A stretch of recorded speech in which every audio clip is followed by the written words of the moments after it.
Hello friends, carry on study with home academy में आप सभी का स्वागत है।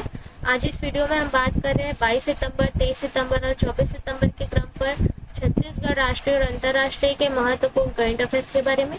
तो अगर आप किसी भी प्रतियोगी परीक्षाओं की तैयारी कर रहे हैं तो इस करंट अफेयर्स के वीडियो को पूरा देखिएगा। आई होप ये वीडियो आप सभी के लिए हेल्पफुल हो। तो चलिए स्टार्ट करेंगे बिना देरी किए। अगर आपने चैनल सब्सक्राइब नहीं किया है तो सबसे पहले हमारा चैनल सब्सक्राइब कर लीजिए और बेल आइकन को क्लिक कर लीजिए, जिससे सभी वीडियो आपको आसानी से अवेलेबल हो सके। तो चलिए स्टार्ट करेंगे। कल का प्रश्न देखते हैं आपका। सबसे पहले, प्रधानमंत्री मोदी ने पुराने संसद भवन का नाम क्या रखने की घोषणा की है? तो इसका आंसर है संविधान सदन। ठीक है, प्रधानमंत्री नरेंद्र मोदी ने पुराने संसद भवन का नाम संविधान सदन रखने का प्रस्ताव रखा है और घोषणा की है। ठीक है, 19 सितंबर को जो है संसद की कार्यवाही जो है नए भवन में स्थानांतरित की गई। इसी समय पर जो है ये घोषणा की गई और साथ ही नए संसद भवन का नाम जो है भारत का संसद भवन रखा गया है। और याद रखेंगे, पुराना संसद भवन जो है British architect sir Edwin Lutyens और हर्बर्ट बेकर ने पुराने संसद भवन का जो है डिजाइन तैयार किया था और इसका निर्माण 1921 से लेकर 1927 के बीच जो है इसका निर्माण किया गया। और ये जो पुराना संसद भवन है भारत के संविधान के पारित होने जैसे भारतीय इतिहास के कुछ महान जो महत्वपूर्ण क्षण है जो ये इसका गवाह बना था। याद रखेंगे। ठीक है, तो इतने फैक्ट आपको इस प्रश्न से याद रखना है। अगला प्रश्न देखते हैं। हाल ही में राज्य के किसानों द्वारा बच की खेती शुरू की गई है। यह किस प्रकार का पौधा है? तो ये एक प्रकार का औषधीय पौधा है बच। इसकी खेती छत्तीसगढ़ के किसानों द्वारा शुरू की गई है। विस्तार पर बात करेंगे। छत्तीसगढ़ में वर्तमान में 108 एकड़ में प्रायोगिक तौर पर बच की खेती की जा रही है, जिसमें प्रति एकड़ 80,000 से 1 लाख रुपए तक का आय प्राप्त होगा। इस पौधे की खेती बेंगलोर के टुंकुर गांव के किसानों के द्वारा की जाती थी। अब पेंड्रा जिले के गांव और खटोला, अनवरपुर, तुपकपुरा, मुरली और तेंदुपारा के किसानों ने जो है इसकी विधि सीख ली है। यानी कि छत्तीसगढ़ और मध्य प्रदेश के मध्य का जो ये हिस्सा है यहाँ पर जो है इसकी खेती अब की जाएगी छत्तीसगढ़ के किसानों द्वारा। अगला प्रश्न है। हाल ही में छत्तीसगढ़ राज्य अक्षय ऊर्जा विकास अभिकरण क्रेडा को किस क्षेत्र में राष्ट्रीय पुरस्कार मिला है? तो ऊर्जा संरक्षण के क्षेत्र में जो है क्रेडा को जो है राष्ट्रीय पुरस्कार प्रदान किया गया है। विस्तार पर बात करेंगे। क्रेडा को ऊर्जा संरक्षण के क्षेत्र में उत्तम प्रदर्शन करने के लिए पुनः सम्मानित किया गया है। नई दिल्ली में आयोजित 8वें नेशनल एनर्जी मैनेजमेंट अवार्ड समारोह में राज्य नामित एजेंसी के रूप में स्टार परफॉर्मेंस अवार्ड इसे मिला है। और विगत 3 वर्षों से जो है क्रेडा को society of energy engineers and managers यानी कि सिम द्वारा अवार्ड प्रदान किया जा रहा है।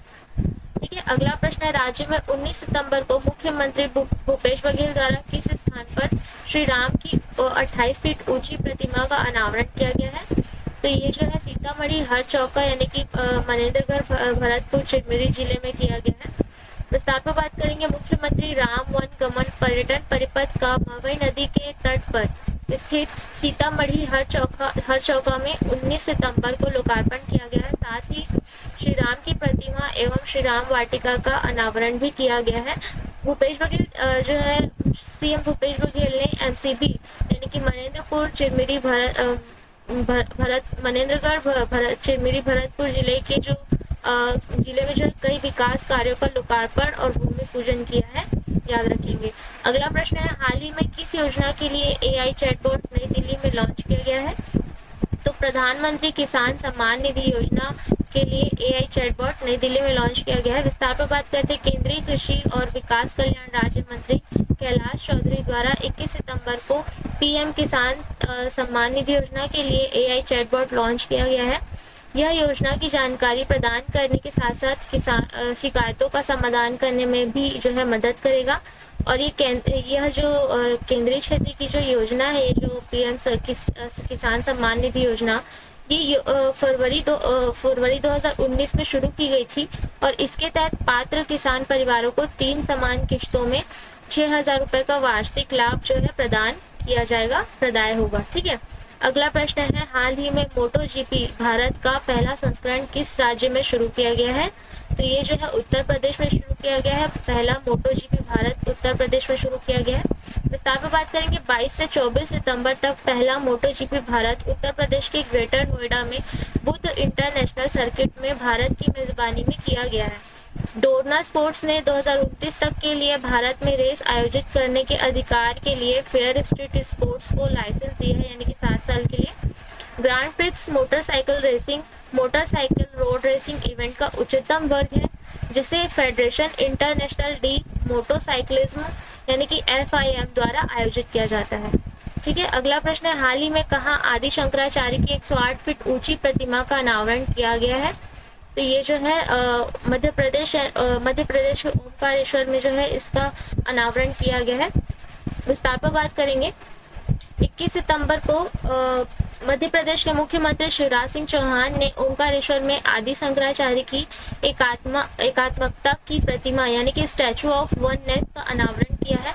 यह प्रतिमा नर्मदा नदी के तट पर स्थित ओमकारेश्वर में मानधाता पर्वत पर स्थित है तथा यह भारत में सरकार द्वारा निर्मित तीसरी प्रतिमा है। ठीक है, ये भारत में जो है सरकार द्वारा निर्मित तीसरी प्रतिमा है। तो इससे पहले जो है 11वीं सदी के भक्ति जो संत जो हैं श्री रामानुजाचार्य की जो 1000वीं जयंती पर उनकी स्मृति में हैदराबाद में स्टैचू ऑफ इक्वालिटी का उद्घाटन किया गया था और 2018 में पूर्व उप प्रधानमंत्री सरदार वल्लभ भाई पटेल की स्मृति में गुजरात के केवड़िया में स्टैचू ऑफ यूनिटी का उद्घाटन किया गया था। ठीक है, तो अब ये जो है भारत में सरकार द्वारा निर्मित तीसरी प्रतिमा है, याद रखेंगे।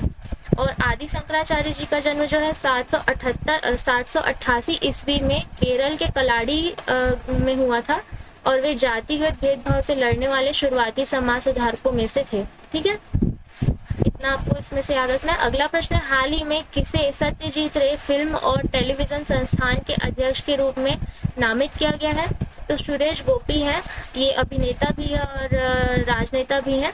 विस्तार पर बात करेंगे। सुरेश गोपी को 3 साल की अवधि के लिए SRFTI की गवर्निंग काउंसिल का अध्यक्ष नामित किया गया है। वे पूर्व राज्यसभा सांसद और मलयालम अभिनेता हैं। उन्हें कलियाट्टम, कमिश्नर और पापन जैसी फिल्मों के लिए जाना जाता है। SRFTI कोलकाता में जो है स्थित एक फिल्म और टेलीविजन संस्थान है, याद रखेंगे। अगला प्रश्न है, हाल ही में जारी रिपोर्ट के अनुसार 2021-22 में 25 वर्ष से कम आयु के कितने प्रतिशत भारतीय स्नातक बेरोजगार रहे हैं? तो आंसर है इसका 40% जो है भारतीय स्नातक बेरोजगार रहे हैं। विस्तार पर बात करेंगे। यह रिपोर्ट अजीम प्रेमजी विश्वविद्यालय द्वारा प्रकाशित की गई है, जिसमें 2021-22 में लगभग 40% भारतीय स्नातक बेरोजगार रहे हैं। कुल बेरोजगारी दर 2017-18 में 8.7% से घटकर 2021-22 में 6.6% हो गई तथा कुल स्नातकों के लिए बेरोजगारी दर 15% रही है। 17 सितंबर को, याद रखेंगे, राष्ट्रीय बेरोजगार दिवस भी मनाया जाता है। ठीक है, हर साल 17 सितंबर को इसे मनाया जाता है। अगला प्रश्न है, हर साल किस दिन को विश्व गेंडा दिवस के रूप में मनाया जाता है? तो विश्व गेंडा दिवस हर साल 22 सितंबर को मनाया जाता है। विस्तार पर बात करेंगे। विश्व गेंडा दिवस की घोषणा पहली बार 2010 में WWF दक्षिण अफ्रीका द्वारा की गई थी। गेंडे का आहार जो है शाकाहारी होता है और वे 1 या 2 सींग वाले होते हैं तथा कोलेजन की परतों से बनी एक सुरक्षात्मक त्वचा होती है इनकी, और शिकारियों द्वारा गेंडे को उनके सींगों के लिए मार दिया जाता है। ठीक है, तो याद रखेंगे विश्व गेंडा दिवस हर साल जो है आपका 22 सितंबर को हर साल विश्व गेंडा दिवस के रूप में मनाया जाता है।